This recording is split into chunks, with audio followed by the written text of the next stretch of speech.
Action et point de vue.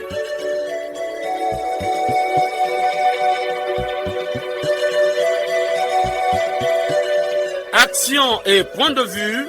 Réaction du peuple sur le développement.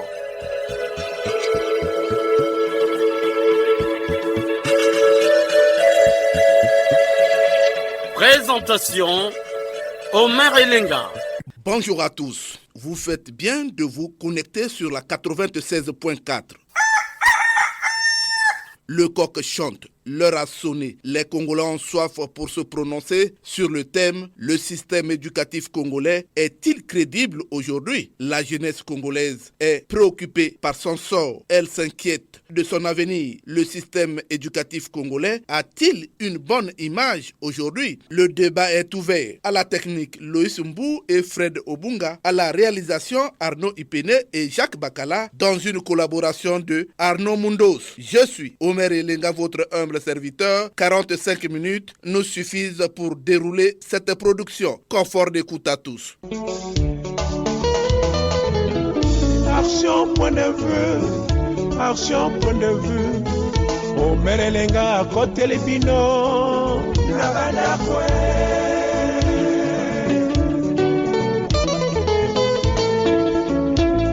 Nabokola yenga. Obireko na bileko. Moto nyonso akozela. Osakolo ya peuple. Nasayo. Nasayo. Le Sumbu, le dragon noir. Le grand technicien de Radio Congo. Salut une fois de plus. Dans le discours d'investiture du président de la République, son Excellence Denis Sassou Nguesso, prononcé le 16 avril 2016 à l'issue du scrutin du 20 mars 2016, Denis Sassou Nguesso disait, je cite, « La jeunesse congolaise est préoccupée par son sort. Elle s'inquiète de son avenir. Nous l'entendons. Elle ne demande qu'à être écoutée. Elle mérite d'être mieux écoutée. Elle demande aussi, par exemple, que les questions de l'emploi, de la formation qualifiante, de l'adéquation entre la formation et l'emploi soient traités avec elle. C'est ce que nous ferons. Je m'engage. Fin de citation. Denis Sassou Nguesso avait ajouté le recalibrage et la modernisation du système éducatif. Et oui, le système éducatif congolais est-il crédible aujourd'hui? Interpellé au Parlement par l'Assemblée nationale, le gouvernement avait répondu aux préoccupations des députés. La députée Claudine Munari avait réagi au sujet de la gratuité de l'école. Élément d'archives. Toute personne a droit à l'éducation. Tout l'enseignement est placé sous la surveillance et le contrôle pédagogique de l'État. L'État veille à l'égal accès à l'enseignement et à la formation professionnelle. L'enseignement public est gratuit. L'enseignement fondamental est obligatoire. Et l'arrêté numéro 278 du 20 mars 2008 qui supprime les frais scolaires dans les établissements publics d'enseignement. Vous avez de nouveau, par votre circulaire numéro 656 du 11 octobre de cette même année, contraint les parents d'élèves à verser des contributions à l'État pour la prise en charge des bénévoles qui pressent dans les établissements publics, secondaires, préscolaires et secondaires. Le harcèlement financier malsain qui en découle a contraint de nombreux parents à ne pas inscrire tous leurs enfants. À date, plusieurs milliers d'entre eux n'ont pas encore commencé l'école et nombreux risquent de ne pas y aller durant toute cette année. Vous comprendrez, Monsieur le ministre, qu'il ne s'agit pas seulement d'un drame national, mais bien d'une catastrophe annoncée dans la mesure où pour ceux des enfants qui n'iront pas à l'école cette année, il existe un risque réel que plusieurs se détournent définitivement du chemin de l'école. Dans les zones rurales, où les familles subsistent grâce à l'agriculture vivrière, la chasse et la pêche, l'État organise par votre circulaire numéro 656 la déscolarisation des enfants. En réalité, pour dire les choses comme elles sont, l'État applique la double peine à ces familles défavorisées dont la prochaine génération, abandonnée aujourd'hui, sera sacrifiée pour toujours. Sans esprit partisan, nous devons rappeler en ces lieux consacrés que dans la nature, rien ne se perd. Lorsqu'on ne paie pas le prix de l'éducation de son peuple, tôt ou tard, on paye le prix de son ignorance. Alors, question, Monsieur le ministre, quelles mesures concrètes le gouvernement pense-t-il prendre pour s'assurer que tous ces enfants en âge qui ne sont pas allés à l'école y retournent dans les meilleurs délais? Donc, pour ce faire, à quand la prise en charge par l'État des enseignants bénévoles des établissements publics du préscolaire, primaire et secondaire? Répondant aux préoccupations du député Claudine Munari, le ministre en charge de l'enseignement primaire, secondaire et de l'alphabétisation, Jean-Luc Moutou, avait réagi, toujours élément d'archive. Le principe de gratuité de l'éducation de base consacré par les textes en vigueur n'a jamais été supprimé. Et que d'autre part, la circulaire numéro 656 du 11 novembre 2022 ne crée pas de nouvelles contraintes budgétaires pour les parents d'élèves. Ce qui est sûr, c'est que gratuité ne rime pas avec crise. Et c'est ce que nous vivons dans notre pays depuis bientôt une décennie. Vous avez raison, honorable député. Pour anticiper tout drame national ou toute catastrophe annoncée, il faut donner une éducation à chacun de nos enfants afin véritablement de former l'adulte de demain. Et nous sommes témoins de ce que l'État s'est tourné récemment vers ses partenaires traditionnels, dont les parents d'élèves, afin d'organiser la résilience de notre système éducatif face à la crise économique multidimensionnelle que traverse encore notre pays.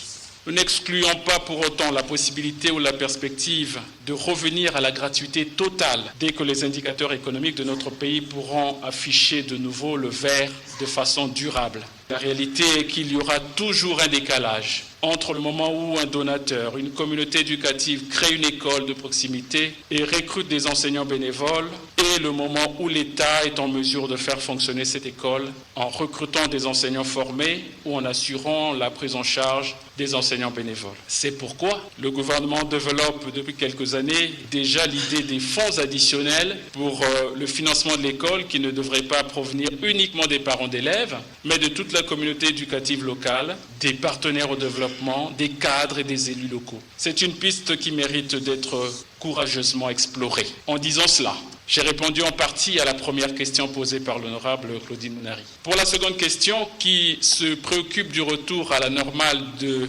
l'enseignement public, comme le souhaite si bien l'honorable Claudine Munari, il m'est choix de rappeler que notre ministère propose depuis 2018 deux mécanismes essentiels de déploiement des enseignants finalistes des écoles normales. Le premier mécanisme consiste à la mise en œuvre du plan de recrutement des enseignants de 2022 à 2026 proposé au gouvernement à raison de 4 000 enseignants au moins par année sur 5 ans pour résorber le déficit de 20 000 enseignants. Le deuxième mécanisme évoque le relèvement de la ligne budgétaire des enseignants volontaires de 2,5 milliards à 7 milliards de francs CFA en vue d'affecter dans les établissements scolaires 5 000 enseignants finalistes en qualité d'enseignants volontaires en entendant leur recrutement progressif à la fonction publique. Il est donc possible de revenir à la normale sur 4 à 5 années avec des quotas d'intégration de 4 à 5 000 enseignants chaque année. La 6e bataille du gouvernement Colline Makosso dit « Il n'y aura pas d'avenir prospère pour le Congo sans une politique ambitieuse d'encadrement et d'éducation de la jeunesse. » Le Premier ministre Anatole Colline Makosso disait, je cite, « Nous allons de ce fait organiser une concertation nationale en vue d'élaborer un plan de relance de notre système éducatif et revisiter la loi scolaire et universitaire qui date de plus d'un quart de siècle. » Fin de citation. Oui, les États généraux de l'éducation ont été organisés au Congo et quelques recommandations avaient été formulées. Malheureusement, l'application de ces recommandations par le gouvernement de la République pose problème. Le président de la République, Denis Sassou Nguesso, s'était prononcé sur les textes et leur application. Denis Sassou Nguesso, élément d'archive. S'il existe un défaut récurrent au sein de notre administration et auquel j'entends mettre un terme, c'est bien celui-ci. On légifère, mais les décrets d'application tardent le plus souvent à venir. Et quand ils existent, c'est la volonté de les mettre en œuvre qui est la plupart du temps aux abonnés absents. En résumé, ce ne sont pas les outils qui manquent, c'est le courage de s'en servir. Eh bien, ce courage, soyez-en persuadés, ne nous manquera pas. Nous l'aurons, je m'y engage, pour lutter contre les antivaleurs dans les administrations et les organismes publics. Nous l'aurons pour élaborer une politique nationale de lutte contre la corruption et renforcer les moyens dont sont dotés la haute autorité, l'inspection générale des finances et le contrôle général de l'État. Nous l'aurons pour appliquer à l'encontre des détournements de fonds, de l'enrichissement illicite et du favoritisme, une politique de tolérance zéro.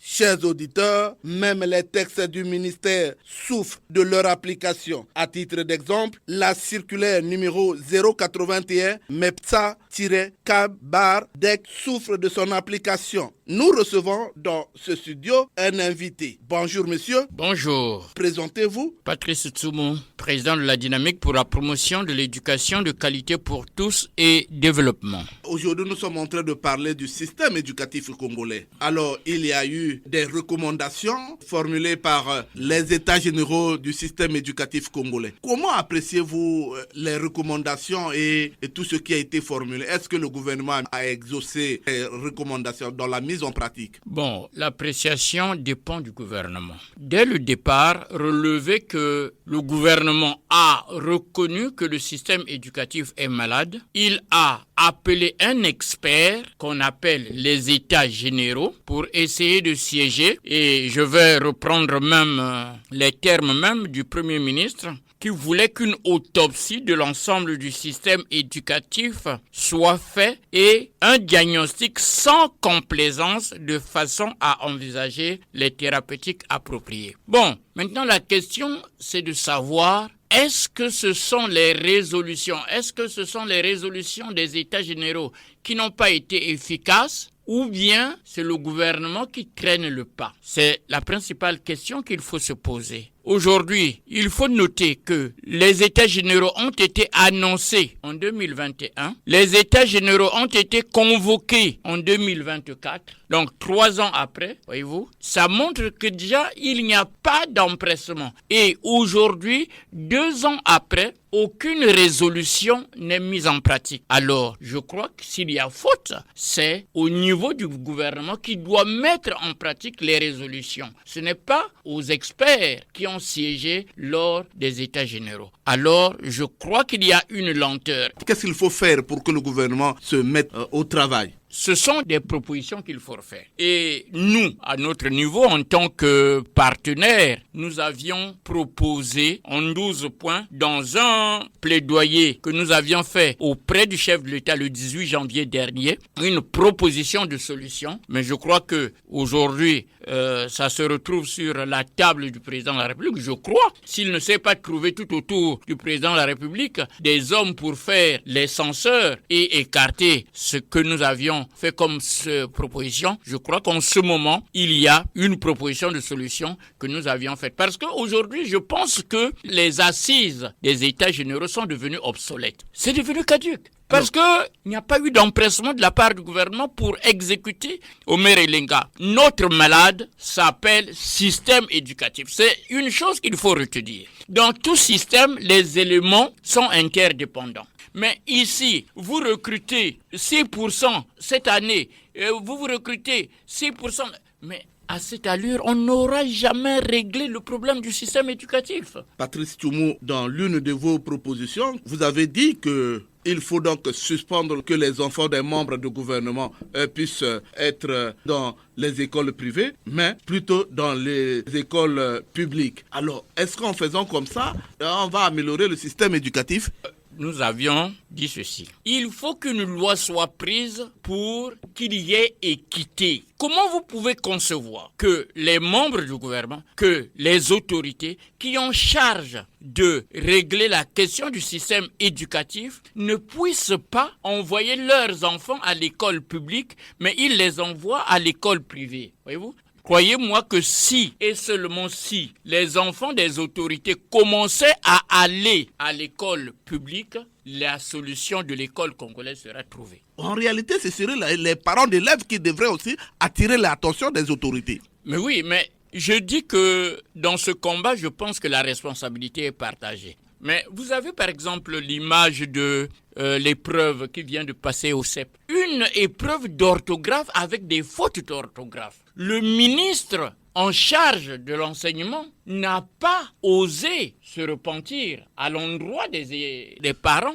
Moi, je pense que c'est une faute grave. 2, les parents n'ont pas demandé des explications au ministre. C'est une faute grave. Et 3, la représentation nationale n'a pas demandé des explications, n'a pas interpellé le ministre. Bon, donc, en fait, aujourd'hui, on admet que l'éducation aujourd'hui est confiée à des aveugles qui transmettent aux enfants leur cécité. C'est tout. Les étudiants congolais qui adhéraient certainement à Campus France a interrompu le contrat. Que dites-vous en tant qu'une association qui lutte dans ce sens? Omer Elenga, ne demandons pas pourquoi sur un manga on trouve des mangas. C'est normal. Le Premier ministre disait que d'une manière générale, et cela est su de tous, du préscolaire à l'enseignement supérieur, le système éducatif présente de nombreux défis. Il voulait dire d'une façon ou d'une autre que le système est gravement malade. Bon, c'est tout à fait normal. Levons-nous, repensons un peu.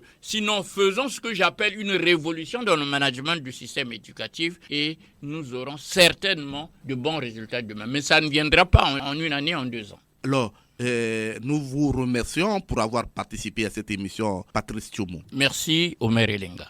Oui, le système éducatif congolais interpelle les Congolais.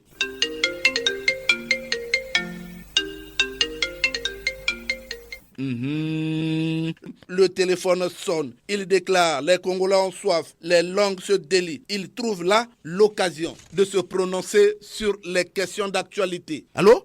Bonjour, monsieur Omer Elenga. Bien, c'est Jean-Marie Makaya qui, de retour de Kouilou Profond, vous appelle de Pointe-Noire 1. Jean-Marie Makaya, aujourd'hui nous parlons de la crédibilité du système éducatif congolais. Alors, que dites-vous au sujet de ce système éducatif congolais? Eh oui, monsieur Omer Elenga, pour ce thème d'aujourd'hui, en ma qualité d'ancien cadre du système éducatif congolais, je voudrais répondre par oui et par non, parce que la question est tellement trop claire. Eh bien, commençons par le oui d'abord. Pourquoi le oui, me demanderez-vous? Je constate que le système éducatif congolais observe l'application de ces programmes bien qu'obsolètes. Il y a l'organisation des examens d'État à des dates précises, et la tenue régulière du Conseil national de l'enseignement et qui se tiendra déjà bientôt là en septembre. Ça, j'en passe. Maintenant, pourquoi non? Il y a beaucoup de griefs que je place autour de ce nom. À l'instar de ce que nous vivons, M. Melenga, il y a d'abord la pratique de la pédophilie à l'école. Il y a la fraude qui s'est enracinée, d'où la mise en place des cellules antifraude à chaque examen, ce qui n'existait pas dans le temps. Il y a l'insécurité grandissante à l'école avec la présence des élèves bardés d'armes blanches, machettes, couteaux, lames, rasoirs, pierres, etc. Il y a ensuite la supervision des examens d'État, M. Melenga, par des personnes non assermentées et inexpertes. Pourquoi? Parce qu'on laisse de côté les propriétaires du système qui sont les inspecteurs. Il y a encore, M. Omer Elenga, la conception truffée d'exercices dans les items d'examen d'État. Le cas le plus révélateur, c'est celui du CEP de cette année 2025, où la dictée était truffée de fautes. Il y a aussi, M. Omer Elenga, des instructions des candidats mercenaires dans les différents instances d'examen, dérangeant ainsi la carte scolaire. On ajoute, M. Omer Elenga, l'existence frauduleuse des faramineuses sommes d'argent au concours d'entrée dans les instituts universitaires, moyennant 1 million, 2 millions pour s'admettre au concours de l'Institut, de l'ENS, de l'ENAM, ainsi de suite. Il y a encore, M. Melenga, l'utilisation non rassurante des enseignants actifs, comme qui dirait les communautaires aujourd'hui qui sont employés et les bénévoles, mais également les finalistes, alors que ce seraient ceux-là qui vraiment seraient là dans l'enseignement. Mais de ces deux, communautaires et bénévoles, M. Melenga, nous voyons que pour cela, il y a un encadrement très douteux parce qu'ils n'arrivent pas à pratiquer la véritable pédagogie. Voilà, M. Melenga, ce que je disais pour le non et pour le oui pour ce thème. Merci beaucoup, Jean-Marie Makaya. Allô? Bonjour, monsieur le journaliste. Bonjour, on vous appelle comment? Présentez-vous. Je suis monsieur Lenga Tipo et je vous appelle de Poroyo. Et Lenga Tipo, aujourd'hui nous sommes en train de parler du système éducatif congolais, sa crédibilité. Vous avez un mot à dire? Monsieur le journaliste, dans notre vestiaire, nous disposons de quelques éléments de réponse à vous fournir. Nous commencerons d'abord par vous dire que la perte de crédibilité du système éducatif du Congo, qui est rappelé quartier latin en Afrique centrale, a déjà fait l'objet d'une réflexion de très haut niveau. Je fais allusion ici aux états généraux de l'enseignement que les conclusions tant attendues jusqu'ici ne nous produisent aucun effet sur le terrain. Les mêmes mots continuent de nous produire les mêmes effets. À notre plus profonde désolation, nous continuons ici à observer un déficit chronique en personnel enseignant, en nombre et en qualité, comme si les écoles de formation en personnel enseignant sont fermées au Congo. À côté de ce déficit en personnel enseignant, tant décrié mais en vain, nous observons à contrario une prolifération vertigineuse des écoles avec des programmes en conflit avec la réalité du terrain. À tout dire, monsieur le journaliste, le boulevard d'indiscipline que traverse notre pays a des conséquences multiformes dans tous les ministères. Au ministère de l'Éducation, singulièrement, nous avons à ce jour de nombreux diplômés qui ne savent ni lire ni écrire. Les cas de CP obtenus toujours à 100% dans nombreux de nos établissements restent le plus flagrant. À Oyoporo, nous nous posons la question de savoir où est la crédibilité de l'État dans ce chaos qui fragilise notre statut à l'intérieur du pays. L'éducation est la clé de vie d'un peuple qu'il faut sauvegarder et non à déstabiliser. L'enseignant doit être la mère poule qu'il faut sauvegarder et non avant. Et comme je l'ai dit, monsieur le journaliste, j'en ai terminé. Bon vent à notre mission et mes salutations sans frontières à tous nos fidèles auditeurs. Merci beaucoup, j'en ai terminé. Merci beaucoup, Jean-Elenga Tipo depuis Oyoporo. Allô? Allô? Allô, bonjour. Bonjour, monsieur Omer Elenga. Anissé Faustin, depuis le quartier Buraké Mawesso. Anissé Faustin, les Congolais sont aux aguets. Merci, monsieur Omer Elenga. On dit que la perfection n'est pas de ce monde. Cependant, tout est perfectible lorsqu'on prend du sérieux, quand il y a du sérieux, le sens des responsabilités et l'engagement et la détermination. Pour parler précisément du système éducatif du Congo, c'est un système qui est vraiment menacé depuis des années, des décennies. Parce que l'enseignement n'est pas une sinecure, c'est un sacerdoce. C'est un métier qu'on y va pour travailler sérieusement. Est-ce que vraiment les enseignants actuels, pour couper court, ont-ils de la vocation? Est-ce que c'est par vocation que nos enseignants sont aujourd'hui appelés enseignants? Est-ce que tous sont formés de la formation professionnelle? Et s'il y en a qui sont formés, sont-ils intégrés à la fonction publique? Comment sont-ils gérés? Est-ce qu'ils jouissent de leur salaire? Parce qu'on nous disait que la cuisine de l'enseignant doit fumer tous les jours. Est-ce que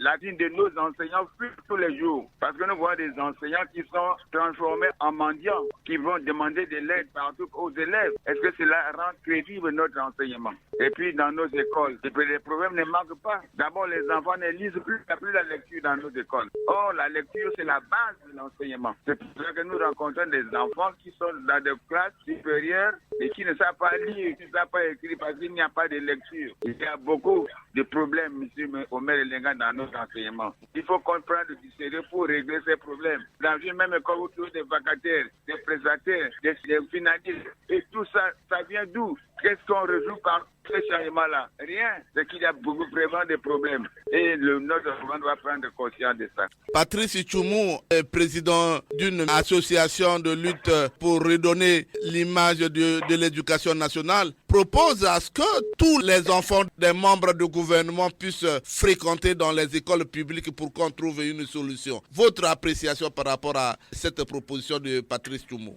Mais c'est le changement de mentalité, M. Omer Elenga. Lorsque nous n'aurons pas... Allô? Il est parti. Merci Anissé Faustin pour votre attention à cette émission. Arnaud Ipene me signale qu'un auditeur est en ligne. Omer Elenga, bonjour. Bonjour, on vous appelle comment?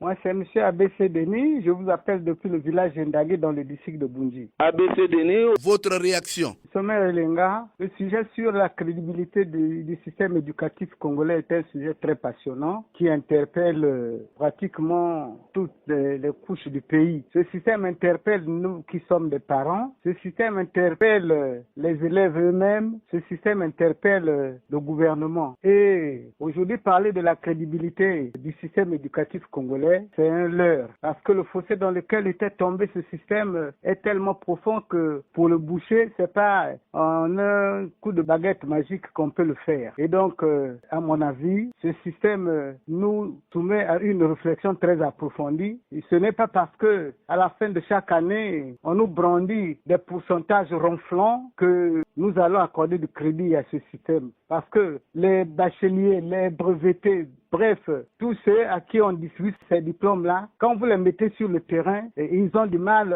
à soutenir leurs diplômes. Donc le système, la crédibilité du système éducatif congolais ne nous rassure pas. Nous ne sommes plus à l'époque où les étudiants congolais, dans n'importe quelle université qu'ils allaient, ils étaient remarqués. Nous sommes sans ignorer qu'entre-temps, nos étudiants qui étaient envoyés à Cuba, certains étaient renvoyés parce que le niveau était douteux. Et donc aujourd'hui, parler de la crédibilité, je m'inscris en faux parce que elle va d'abord de ceux qui sont sur le terrain des enseignants. C'est quel genre d'enseignants encadrent nos enfants? Quel genre d'enseignants? Et combien sont-ils dans chaque établissement? Un établissement qui doit, à l'école primaire, qui doit au moins avoir 3 enseignants, le plus souvent n'en a qu'un seul ou pas du tout. Sinon que c'est quelqu'un qui est ramassé comme ça là, qui connaît lire et écrire et à qui on donne la responsabilité de nos enseignants, et plutôt de nos enfants. Et donc, M. Omer Elenga, la crédibilité, je ne vois pas aujourd'hui relever ce système-là qui est déjà en panne malade depuis des années et ce n'est pas du jour au lendemain qu'on peut le faire, M. Omer Elenga. ABCDD, je vous dis merci pour avoir participé à cette émission. M. Omer Elenga, je vous dis merci et très bonne santé, bonne journée pour cette émission qui vient de se... Allô, bonjour. Bonjour, monsieur le journaliste. Vous avez soif, déclinez votre identité. Osebi Romel, depuis le quartier Jean-Pangolunda. Je vous écoute. Notre système éducatif de gouvernement, c'est pas appréciable par rapport à tout ce que les autorités sont de faire et c'est pas appréciable. Parce qu'aujourd'hui, ils font même les gens qui ne sont pas formés, qui donnent l'éducation à nos enfants. Et voilà, aujourd'hui, nous avons des mal résultats dans les examens d'État. Il n'y a pas de formateurs. En fait, c'est l'État qui doit former des gens. Même s'il n'y a pas de nouveaux, mais ils doivent les former, ils soient formés. Mais quand vous prenez des gens qui ne sont pas formés, mais ça sera grave, monsieur Merlinga. C'est grave. Alors, Campus sur France a mis fin au contrat pour recevoir les étudiants congolais en France. Est-ce que c'est parce que notre système n'est pas crédible? Non, mais oui, on ne peut pas recevoir des troubadours à chaque fois. Mais parce qu'il y a des cas. Au lieu de prendre des gens qui ont des moines, mais vous prenez nos enfants, parce qu'il y a un qui est là-bas, il y a le petit frère. Il y a des gens capables. C'est ça le problème. Prenez des gens qui ont eu des moines. Vous prenez ceux qui n'ont pas eu des moines à cause parce que ce sont des petits frères, les enfants d'un tel et tel. Parce que notre système d'éducation est trop bas. C'est à cause de ça. Il y a trop de cas. Ah, papa. Nous ne prenons pas des méritants. Prenez seulement les méritants, vous allez voir, ça va tout changer.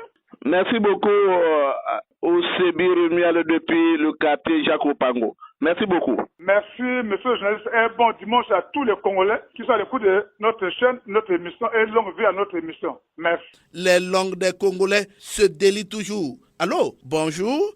Bonjour, monsieur Omer. Je peux connaître votre identité, s'il vous plaît? Je suis Simon Pierre Ndjengi Boussoukou au village Miumbi dans le district de Nyanga. Simon Pierre, je vous écoute. Monsieur Omer, parler de la crédibilité, c'est trop gratuit. Nous connaissons tous que tout le système scolaire n'a plus sa colonne vertébrale. Donc, nous sommes dans un cafouillage qui ne dit pas son nom. Mais s'il faut dire quelque chose, nous sommes disposés, monsieur Omer. Simon Pierre, il y a eu les états généraux de l'éducation congolaise.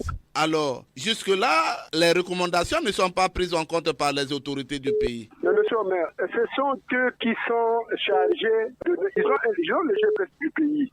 Mais quand ce qu'ils font ne reste que théorique, monsieur Omer, le Congolais reste toujours dubitatif.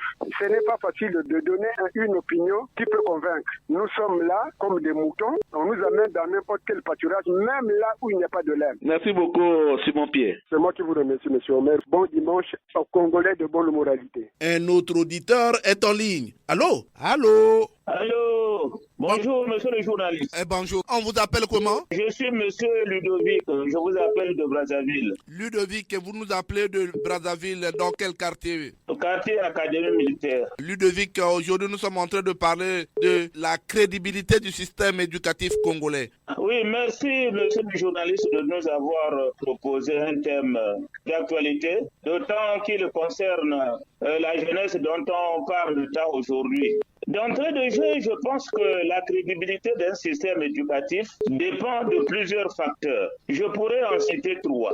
1.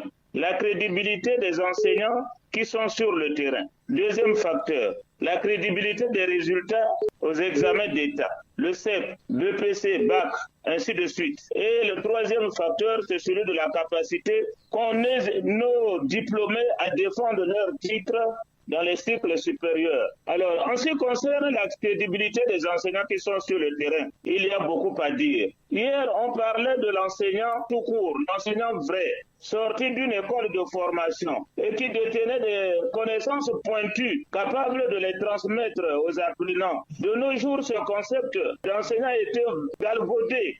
L'on parle aujourd'hui des appelés volontaires, des finalistes, des communautaires, des bénévoles. Et nous ne comprenons pas réellement si ces enseignants-là, qui pour la plupart sont improvisés, rendent correctement sur le terrain.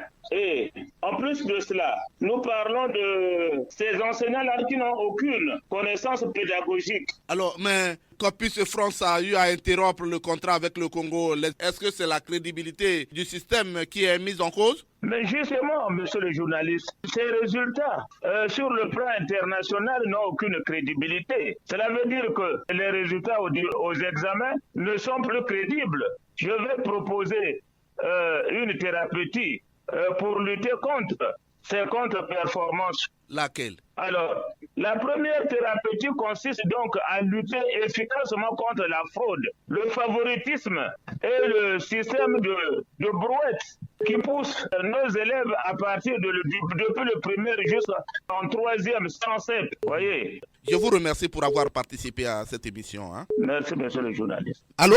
Allô? Allô, bonjour. Bonjour, monsieur le maire. Madame Audrey, je t'appelle de Diata. La question du genre, oui, la question du genre. Madame Audrey, comment appréciez-vous ce système éducatif? Est-ce qu'il est crédible selon vous? Dans l'ensemble, on peut dire qu'il n'y a pas la crédibilité. C'est partiel, mais pas en totalité. Madame Audrey, le gouvernement de la République avait organisé les états généraux du système éducatif et a formulé quelques recommandations. Mais malheureusement, ces recommandations ne sont pas mises en pratique par le gouvernement. Si aujourd'hui le système est malade, je pense que c'est pourquoi l'État a décidé de la sorte. Et sur le terrain, c'est pas ce que nous voyons. C'est l'État qui est à reprendre certaines décisions qui pourront faire que ce système change, monsieur le maire. Madame Audrey, alors il y a Patrice Tchoumou, un président d'une association qui lutte pour le système éducatif de qualité, mais il dit que le jour où tous les enfants des membres du gouvernement ne seront plus acceptés dans les écoles privées et qu'ils mettent leurs enfants aussi dans les écoles publiques, on trouvera la solution au système éducatif. Est-ce qu'il a raison? Monsieur le maire, non, là n'est pas le problème. On peut être enfant d'une autorité et puis on n'est pas intelligent. C'est pas la raison, monsieur le maire. Le grand problème que nous avons, c'est de revoyons notre système éducatif pour que chaque Congolais ait droit à l'éducation convenable. C'est pas là le problème. Alors, c'est pas là le problème. Alors, quelle est la solution que vous nous proposez, Madame Audrey? Monsieur, mais la solution que je vous propose, c'est quoi? On doit revoir notre système éducatif, reformer les enseignants. C'est aujourd'hui, les élèves les corrigent. On doit revoir ce problème, monsieur le maire. Madame Audrey, je vous dis merci pour avoir participé à cette émission. C'est moi qui réponds, mais c'est l'anglais de l'émission. Alors, bonjour. Bonjour, je suis M. Feli Oborongaporo, Abdouzabil Oborongaporo. Feli Oborongaporo, votre point de vue. Merci au maire Elenga. Voici nos éléments de réponse sur ce sujet. Au maire Elenga, les styles et les méthodes de l'enseignement sont jugés sans appui depuis une vingtaine d'années, inquiètent les analystes congolais. Si l'on ne procède pas à la mise en application des délibérés des colloques tenus par les experts et les techniciens en la matière, autrement dit, la nation en matière de bonne qualité des apprenants, disons-le, la nation court le risque d'être parmi ceux qui font le surplace. Étant donné que la qualité du personnel qualifié se retrouve concentrée dans les grandes villes, Pointe-Noire et Brazzaville, cependant à l'intérieur du pays apparaît comme le calvaire pour les enseignants titulaires. Dans les localités, on trouve les écoles primaires, les collèges, voire les lycées, à cycle complet dans le contenu du personnel titulaire. On retrouve parfois 2 enseignants, un directeur ou un proviseur. Comment rêver aux bons résultats aux examens d'État, surtout en fin d'année? Il y a un fait plus malheureux à l'intérieur du pays qui accuse réception des programmes qui leur arrivent très souvent en retard.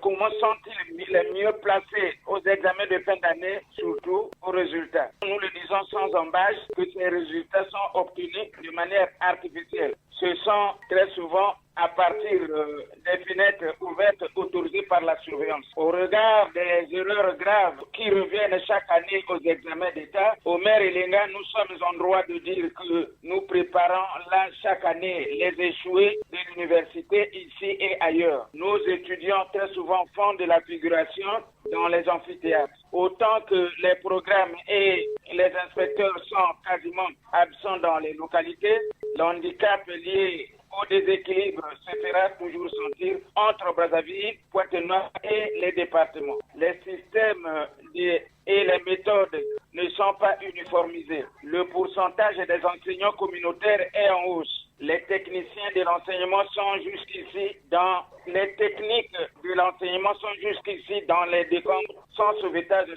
l'étendue de la nation Omer Elenga. Faisons tous attention à l'enseignement car l'enseignement élève les nations partout dans le monde. Félix Oborongaporo, je vous dis merci. Omer Elenga, c'est très gentil. Merci pour ce sujet qui demande de l'intelligence aux analystes. À très très bientôt. Merci beaucoup Félix Oborongaporo.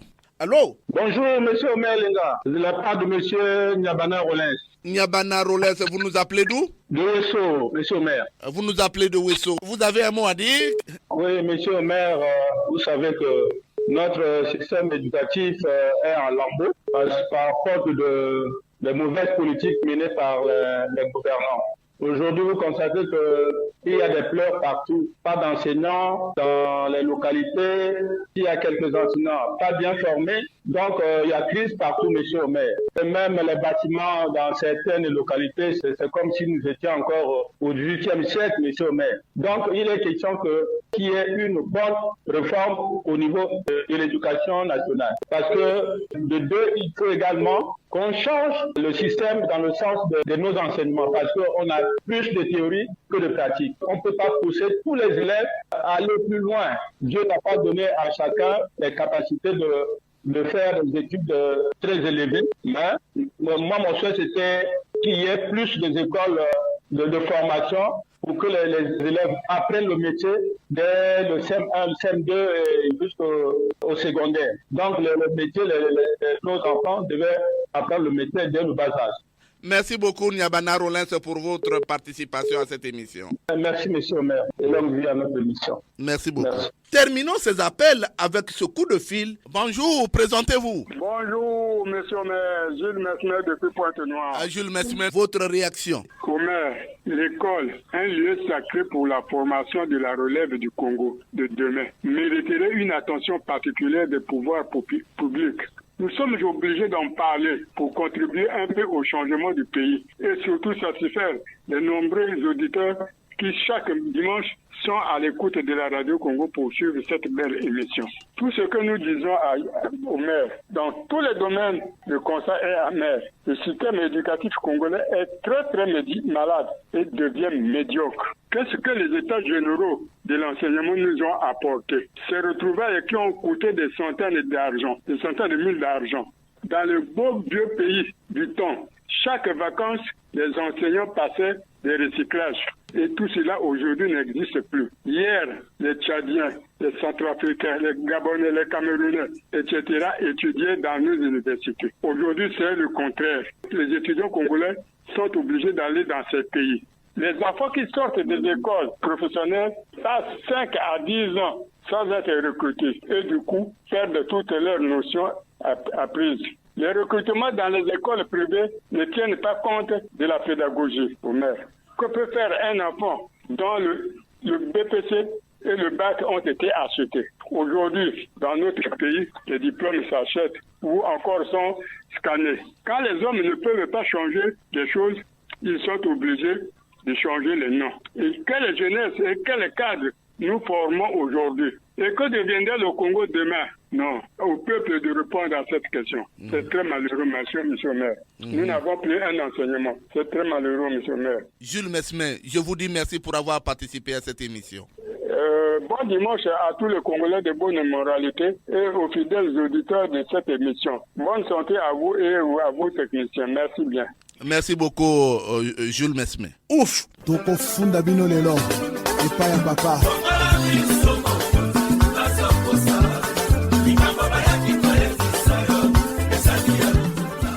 Les langues des Congolais se sont déliées au téléphone pour apprécier le système éducatif congolais. Le Congolais lambda s'impatiente. On écoute les réactions du citoyen lambda sans langue de bois. Aujourd'hui, l'école n'est pas gratuite parce que chaque fois, on paie toujours l'assurance. Et les documents scolaires sont toujours payés. Notre école à nous n'est pas gratuite. Quand le président de la République parle de la gratuité, les enseignants, ou soit le ministère de l'enseignement, doit prendre au sérieux ce que le président de la République est en train de dire dans ses discours à l'état de la nation. La paix que je peux dire n'est pas responsable parce que la paix qui reçoit quelques financements, il doit s'occuper des parents d'élèves et des élèves. Parce que dans les pays, dans les districts, dans les départements, ce sont eux propres les parents qui payent leur propre argent pour payer encore les enseignants. Il y a le manque d'enseignants, manque de bons. La PEC pour moi n'est pas responsable. L'argent qu'ils sont en train de prendre, je ne sais pas ce qu'ils font avec ça. N'emmerdez pas l'esprit de chaque parent à chaque rentrée. Aujourd'hui, ça devient un véritable casse-tête chinois parce qu'un parent qui a 4, 5 enfants, 10 enfants, ne se retrouve pas parce qu'il faut absolument apprêter beaucoup d'argent. Il faut aussi signaler, M. Omer Elinga, le Congo affichait un faible quota au budget de l'État, au ministère de l'Éducation nationale. Il ne disposait pas assez de moyens comme aujourd'hui. Aujourd'hui, le pays a quand même assez de moyens. Malheureusement, l'éducation nationale, l'école ne s'en sort pas. L'école de l'État surtout ne s'en sort pas. Bien. À ce sujet, j'ai mon point de vue à ce propos. Vous savez, on dit un homme, une mission, des moyens. Que se passe-t-il? Les enseignants sont là, ils sont là, bien formés. Au niveau du privé surtout. Quand on dit que non, ouais, voilà, au privé là-bas ça va pas. Mais quand je regarde au privé, les enseignants sont brimés. Ils sont là, ils travaillent tous les 9 mois. On dit un homme, une mission, des moyens. Les moyens sont là, mais qui ne sont pas alloués à ceux que de droit. Les parents payent. Au niveau du public, ça fonctionne comme ça ne fonctionne pas. Vous savez qu'il y a beaucoup de paramètres. Par exemple, quand on regarde la pléthore qui est là, il y a la pléthore d'abord. Les enseignants sont là. Beaucoup sont presque enrôlés ailleurs. Ils étaient ici pour ça et ils vont ailleurs. Regardez ce qui se passe. Ils négligent leur ministère d'origine pour aller ailleurs. Et là, il y a parfois surtout des maîtresses qui sont là pour une classe de 130 élèves. Est-ce que ça va? On ne sait pas, les structures. Par exemple, tel que moi qui habite le quartier Académie, là-bas, il n'y a pas une école publique. Il n'y a même pas une seule structure publique. Il n'y a que des privés. Mais les enfants qui partent de là pour Ngolali qui n'a à peine que 3 bâtiments, 2, qui ne peut pas abriter 600 élèves. Ça ne va pas. Donc au niveau de l'État, c'est ça. C'est là où on va à Djiri. C'est le même son de cloche. Ça ne va pas. Là-bas, il n'y a que 2 bâtiments. Pour combien d'élèves? Donc vraiment, ça ne va pas. Ça ne fait pas longtemps, mais pas une année, je peux le dire si je ne me trompe pas. Le ministre de l'enseignement primaire, préscolaire, primaire, secondaire de l'alphabétisation est passé dans notre quartier à l'Académie, précisément. On est venu quadriller une zone pour construire un édifice public qui allait abriter les structures scolaires et autres. Les maisons sont griffonnées, mais après les gens ont réoccupé la zone. Ils sont là. La fiche directe est ainsi dévoilée. Aux autorités de tenir compte de cette fiche et d'appliquer les recommandations issues des états généraux de l'éducation qui ont coûté à l'État congolais d'énormes sommes d'argent. Pourquoi les textes pris par les mêmes autorités souffrent dans leur application? Le Congo n'a-t-il pas besoin des cadres experts? Non. Redressons le système éducatif congolais pour améliorer son image à l'extérieur. Faire autrement, c'est tirer le pays vers le bas. Quand j'ai dit cela, je mets fin à cette production. Était à la technique Loïs Mbou et Fred Obunga. Arnaud Ipene et Jacques Bakala ont réalisé cette production dans une collaboration de Arnaud Mundous. Omer Elinga, c'est moi. Merci à tous ceux qui ont utilisé leur crédit pour appeler au téléphone. Joignez-nous au numéro 06 663 15 41 ou au numéro 05 521 91 97. Suivez-nous sur YouTube en mentionnant Action et Point de Vue. Prochaine production, la jeunesse congolaise n'est pas une marchandise politique. Propos de Donald Mobobola, président du mouvement des jeunes présidentiels. Réaction des Congolais. Au revoir et à dimanche prochain, toujours avec le même plaisir.